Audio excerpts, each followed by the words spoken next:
மற்றொரு அண்மை செய்தியை பார்த்து வருகிறோம். கோவை இருகூர் அருகே நேற்று இரவு இளம்பெண் காரில் கடத்தப்பட்ட சம்பவத்தில் 4 தனிப்படைகள் அமைக்கப்பட்டிருக்கிறது. அது குறித்தான அண்மை செய்தியை பார்த்து வருகிறோம். விவரங்களோடு இணைக்கிறார் நம்முடைய செய்தியாளர் அருண். விவரங்களை வழங்கலாம். வணக்கம். அதாவது நேற்று இரவு சுமார் 7 மணி அளவில் கோவை ஒண்டிப்புதூர் இருகூர் அடுத்த தீபம் நகர் பகுதியில் இளம் பெண் ஒருவர் கார் ஒன்று மூலமாக கடத்தப்பட்டிருந்தார்.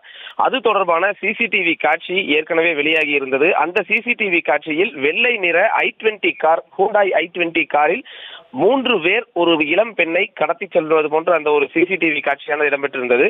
அந்த பகுதியில் இருந்த நேரில் பார்த்தவர்களிடம் காவல்துறையினர் நேற்று இரவே விசாரணை மேற்கொண்டனர். அந்த விசாரணையில் 2 பேர் பின் இருக்கையிலும் ஒருவர் காரை ஓட்டி வந்ததாக கூறப்பட்டது.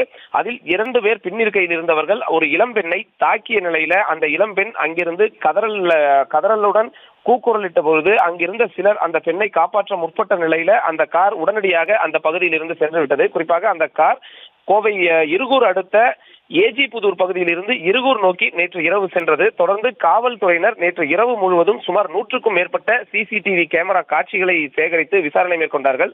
அந்த சிசிடிவி காட்சியின் அடிப்படையில் அந்த கார் சூலூரை கடந்து திருச்சி சாலையில் சென்றது தெரிய வந்தது.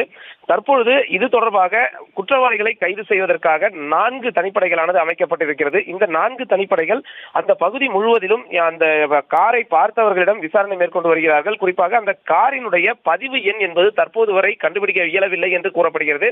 ஏனென்றால் அந்த கார் செல்லும் பொழுது 2 புறம் இருக்கக்கூடிய சிசிடிவி கேமராக்களில் தான் அந்த கார் பதிவாகி இருக்கிறது. அந்த அடிப்படையில் தான் அந்த கார் வெள்ளை நிற ஹூண்டாய் i20 கார் என்பது தெரிய வந்திருக்கிறது.